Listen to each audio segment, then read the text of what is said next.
Bonjour les amis, j'espère que vous allez bien. Je suis Pascal Colbert-Truffingui et aujourd'hui, on va parler de l'échec total de la psychotronique luxembourgeoise. Vous savez, la psychotronique, c'est très facile, c'est des écoutes téléphoniques et c'est la possibilité pour les enquêteurs, de modifier avec votre téléphone portable ou votre compteur électrique ce qu'on appelle l'oscillation de Chandler, votre niveau énergétique, votre électromagnétisme.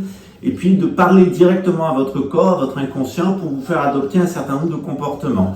Alors c'est une technologie qui est très connue dans le monde, qui permet d'influencer les personnes, et ça permet d'ailleurs en matière d'enquête d'avoir des indications sur le comportement des personnes. Ça permet aussi à un niveau supérieur, qui n'est pas policier, qui est politique, d'orienter les votes, d'orienter le comportement des personnes, etc.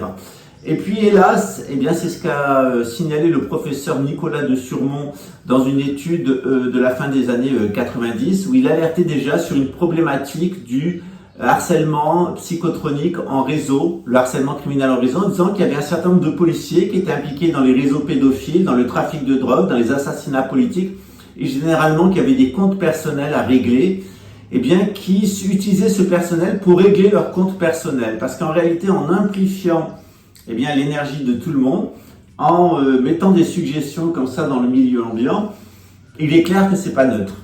Il y a des réactions. C'est-à-dire que les personnes qui sont pour l'état de droit, qui sont bien intentionnées, elles vont forcément rentrer en conflit avec les policiers qui sont mal intentionnés. Et c'est pour ça qu'on va parler de Christian Kiefer, mais pas seulement. On va parler de son influence absolument néfaste sur la police judiciaire, ensuite sur l'inspection générale de la police, la direction générale de la police. Comment ce type, avec une simple cuillère, est arrivé à mettre sous hypnose ses collègues et les contaminer avec ses problèmes personnels, au point que dernièrement, il a fait tomber Nicolas de Groot, par exemple, et puis il a fait tomber aussi Jérôme Banchieri, c'est-à-dire ces deux policiers luxembourgeois qui se sont acharnés sur moi et qui ont commis des délits d'une extrême gravité. C'est-à-dire que si Luxembourg était un état de droit, il y aurait une investigation sur le fonctionnement de ces services, et je peux vous assurer qu'environ 80% des membres de la police grand-ducale, de la sécurité intérieure et de l'armée qui utilisent ce matériel, qui iraient en prison pour de la pédophilie, du trafic de drogue et des assassinats. On est véritablement dans un échec total de la politique de sécurité nationale de Luxembourg. C'est un échec absolu et total. La cartographie de la population repose sur une idéologie qui est très proche du nazisme, avec des clichés sur les sémites en général, notamment les juifs, où ils doivent partir de Luxembourg pour aller en Israël, où ils doivent apostasier. S'ils ne le font pas, ils sont harcelés dans tous les domaines de leur vie. Pareil avec les francs-maçons. S'ils veulent être francs-maçons, c'est en dehors de Luxembourg. Les loges ont été toutes fermées à Luxembourg. Il y a une obsession de ces gens-là pour les francs-maçons. Pour les homosexuels aussi, alors quand c'est un couple, il y en a un qui doit pas travailler, l'autre doit être travaillé, ou il y en a un qui doit travailler donc ils ont créé une cartographie. Et pour les musulmans, pareil, il y a une problématique par rapport au trafic de drogue. C'est à la fois une absence d'intelligence par rapport aux statistiques, parce que s'il y avait des gens intelligents à la police grand-ducale, on le saurait depuis longtemps. Pourquoi ? Parce que c'est devenu une véritable réserve d'Indiens. Quand on est luxembourgeois, on a la priorité à l'emploi national. On peut avoir vraiment des emplois très très intéressants à l'intérieur de l'administration, et tant mieux. Par contre, il y a des services où les gens n'ont pas forcément envie d'aller. C'est le cas de la police, et il faut bien dire une chose, c'est qu'on a tous les cassos, tous les débiles, tous les bons à rien qui ont été recrutés par la police. Et le plus inquiétant, c'est que quand ils ont une mère luxembourgeoise, qui est le cas d'un certain nombre d'entre eux, de Jérôme et puis de Nicolas, va se créer une espèce de syndrome nationaliste. Ces gens-là sont hyper nationalistes. Ils détestent généralement la famille grand-ducale. Ils vont être plus luxembourgeois que les luxembourgeois. Généralement, ils épousent même des femmes étrangères. Et donc, on a véritablement une problématique qui est explicable. En réalité, il y a une très grande faute dans la police grand-ducale. Depuis très longtemps, c'est avant l'affaire des Baumler, c'est d'avoir fait de la fonction publique luxembourgeoise une véritable réserve d'Indiens.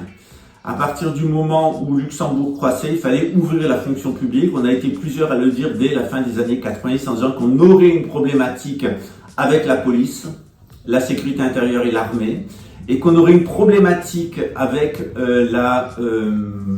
l'utilisation du matériel psychotronique à Luxembourg à cause des thématiques typiquement germaniques, en particulier les thématiques du nazisme, qui sont en règle générale les thématiques du nationalisme. Donc on a un pourrissement de la police judiciaire par Christian Kiefer, que j'avais dénoncé en son temps. Et le SREL était d'accord avec moi et la direction générale de la police était assez d'accord avec moi. Sauf que Christian Kiefer, soit il fallait l'éliminer physiquement du Grand-Duché de Luxembourg, c'est-à-dire le faire sortir du pays, ou alors il fallait lui trouver un boulot de serveur ou de restaurateur, etc. Mais il fallait absolument sortir de la police. Or, ils l'ont mis à la direction générale de la police, et à la direction générale de la police, il a pourri la direction générale de la police, il a rendu un de ses collègues pédophile, il a agressé son enfant, et l'autre il l'a rendu assassin, il a monté toute une stratégie ici d'assassinat, et il a même fait tomber le ministre, l'actuel ministre de la Défense, dans une espèce de folie. Donc évidemment tout ça, ça va très très mal finir pour Luxembourg. Dans la perspective de la Troisième Guerre mondiale avec la Russie, on est hélas dans un processus qui peut amener qu'à l'extermination des membres de la police grand-ducale de l'armée luxembourgeoise, en règle générale. On sait ce qui s'est passé pendant la Deuxième Guerre mondiale, c'est-à-dire que la famille grand-ducale est partie, les Luxembourgeois ont été héroïques dans la résistance, mais l'armée, la police, l'administration luxembourgeoise a collaboré avec l'Allemagne nazie, donc il faut s'attendre à une collaboration de toute une partie de l'administration luxembourgeoise avec la Fédération de Russie, et j'ai pu donner des indications au SREL notamment que des membres de la direction générale de la police étaient des agents du renseignement russe. Ça a été très facile de les piéger. D'ailleurs, on se demande ce que fout le SREL, c'est-à-dire qu'ils sont très bons pour écouter dans le monde entier, en toute illégalité, y compris la plupart des hommes politiques européens. Mais pour nettoyer à l'intérieur de leur service, il a fallu une commission d'enquête parlementaire. Il y a toujours une problématique à Luxembourg avec une infiltration de la Fédération de Russie à l'intérieur de l'administration luxembourgeoise. C'est le cas aussi en France. Il y a une infiltration par la Fédération de Russie d'agents à tous les postes, exactement comme l'avait fait Hitler. Il y avait des agents du nazisme à Luxembourg, il y avait des agents du nazisme en France. Ces gens-là pensent qu'il vaut mieux collaborer avec la Russie dans le cadre d'une troisième guerre mondiale. Ils ont déjà trahi leur pays. Évidemment, si on a un petit peu de clairvoyance, un petit peu d'intelligence, on sait très bien que la Russie n'a aucune chance de gagner une troisième guerre mondiale. Elle est d'ailleurs en train de se prendre une déculottée en Ukraine, ce qui en dit long sur la suite. Voilà. Mais il est clair que Poutine a une espérance de vie économique d'environ 2 ans. Et sur les 2 ans qui restent à vivre à Vladimir Poutine, économiquement, eh bien, il ne vivra pas économiquement, il ne vivra pas politiquement. C'est-à-dire qu'il va devoir fédérer la population russe autour d'une guerre, et il ne lui restera que le choix, comme Hitler, d'une opération kamikaze, d'une opération suicide en envahissant l'Europe occidentale. Alors évidemment, nous, on a une façon qui n'est pas très rationnelle d'anticiper l'avenir. Ça énerve beaucoup des gens comme le Forum de Davos, Klaus Schwab, Sadhguru, etc. On croit dans les prophéties, notamment la prophétie de France. Alors, si vous regardez la fiche Wikipédia, par exemple, de Sainte Marie-Julie Gianni, qui est une sainte bretonne, elle a donné un certain nombre d'indications qui sont très mal considérées sur Wikipédia. Mais si vous allez dans ces prophéties, si vous rentrez dans le cœur de l'Église catholique, si vous regardez la prophétie de France, notamment le travail qui a été fait par le marquis de la Franquerie, vous verrez que tout ça est absolument cohérent. Et il y a des choses qui se passent maintenant qui n'étaient pas envisageables il y a encore 1 an ou 2 ans. C'est pareil avec les prophéties d'Alois Irrmayer. C'est un Allemand qui ne s'est jamais trompé dans ses prophéties. Il a donné un certain nombre d'indications à son entourage qui sont assez claires sur ce qui va se passer. Alors hélas, à Luxembourg, il y a une bande de psychopathes en état d'hallucination mentale. Et ces hallucinations mentales qui ont été créées en particulier autour de moi, elles sont très liées à Christian Kiefer. Et on aura l'opportunité de parler de ce personnage qui est absolument une abjection. Et je devrais même dire une déjection, aussi bien d'un point de vue moral que d'un point de vue professionnel. On lui doit le fait que le commanditaire de l'assassinat de Camille Colbert, Julien Colbert, soit toujours en liberté, et on lui doit une extraordinaire implication ici au Brésil de l'administration luxembourgeoise dans mon harcèlement et dans la tentative de m'assassiner.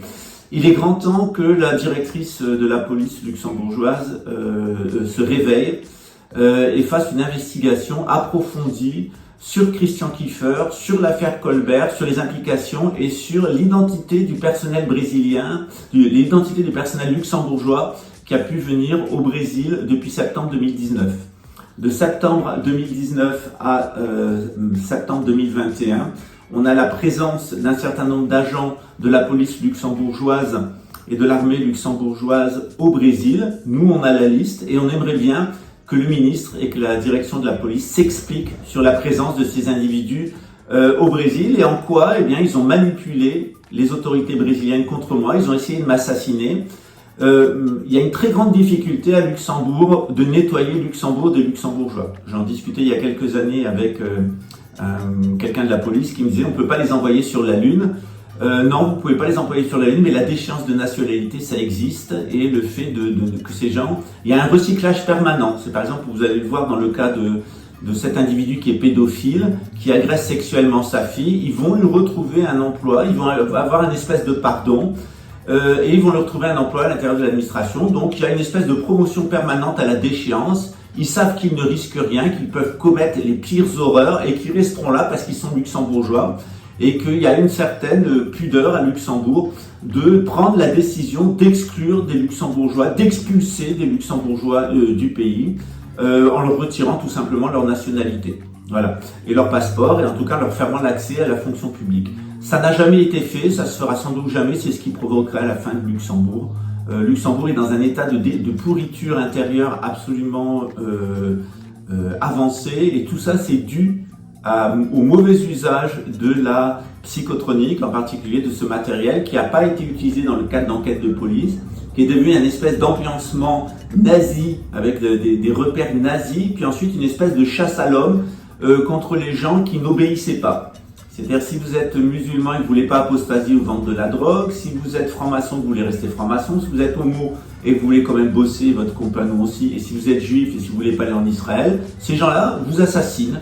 Et ils l'ont fait avec plusieurs personnes. Quand les personnes sont récalcitrantes, bien ils les assassinent. Et puis tout ça, c'est fait en se tapant sur les côtes, entre collègues, avec des grands sourires, en se traitant de grands intellectuels parce qu'on a des grands salaires, des grands montants.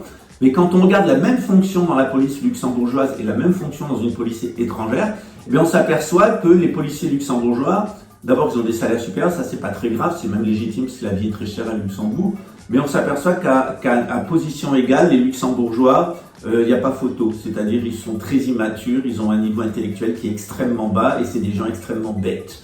Donc on a fait de la police luxembourgeoise une usine à crétins, c'est pareil avec l'armée, on a absolument tous les débiles du pays qui sont là dans ces services-là. Le problème c'est que quand on fait passer l'électricité dans de la merde, ça reste de la merde et ça se transformera jamais en or. Voilà. Mais il y a une espèce de naïveté, il y a une espèce de culte nationaliste à l'intérieur de la police qui va provoquer la fin de Luxembourg et qui en tout cas provoque la trahison du pays, tout comme dans les années 40, Luxembourg a été trahi par sa propre fonction publique. Voilà.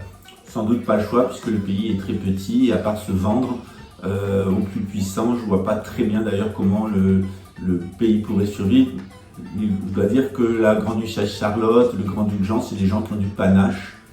C'est les véritables propriétaires en réalité du Grand-Duché. Tout le reste reste de la piétaille. C'est une famille qui a toujours eu un comportement exceptionnel d'un point de vue historique, que ce soit pendant la guerre de 40, pendant la guerre de 14, pendant la guerre de 70.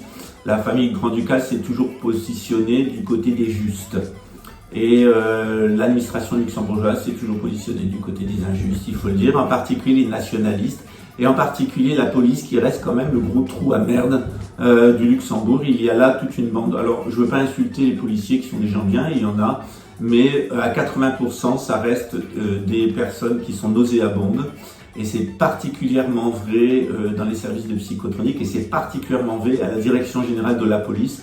Il suffit tout simplement, puisqu'on a accès à tout sur internet, moi je suis astrologue, de regarder la liste des personnes à la DGP, de faire leur thème astral et vous allez voir à peu près que vous avez à peu près là tous les gens qui ont des configurations astrologiques de naissance pour l'inversion, le satanisme, la pédophilie, des gens qui n'ont pas les qualités morales qui sont nécessaires à exercer leur fonction. Alors il y a des gens qui sont exceptionnels à la police, notamment à la direction générale de la police de Luxembourg. Et en règle générale, dans mon expérience, c'est les femmes à Luxembourg qui relèvent l'honneur de la police parce que souvent c'est plus difficile pour elles dans ce milieu macho. Aussi, elles sont plus passionnées par leur métier, elles le font mieux. Elles sont souvent d'ailleurs moins payées que leurs collègues. Et au niveau des hommes, il faut bien dire une chose, c'est qu'il y a quand même un problème de machisme, il y a un problème de comportement et qu'il y a quand même une bande de gogoles qui sont là. Donc on se demande ce qu'ils foutent dans les fonctions où ils sont, où on les a pas recrutés finalement parce que c'est des schizophrènes qui sont obéissants et qui se laissent ambiancer. Voilà, ça c'est un autre sujet. Mais on va revenir sur Christian Kiefer, c'est un personnage assez intéressant. D'abord parce que physiquement il est repoussant, moralement il est d'une abjection totale, et c'est une imposture totale. Le plus parfait produit de l'illusion psychotronique luxembourgeoise, c'est lui. C'est un individu particulièrement abject à tous les niveaux, et j'aurai l'occasion de donner pas mal d'éléments sur sa vie privée et sur son comportement professionnel. Vous allez voir, on touche le fond. Voilà. Allez, à bientôt.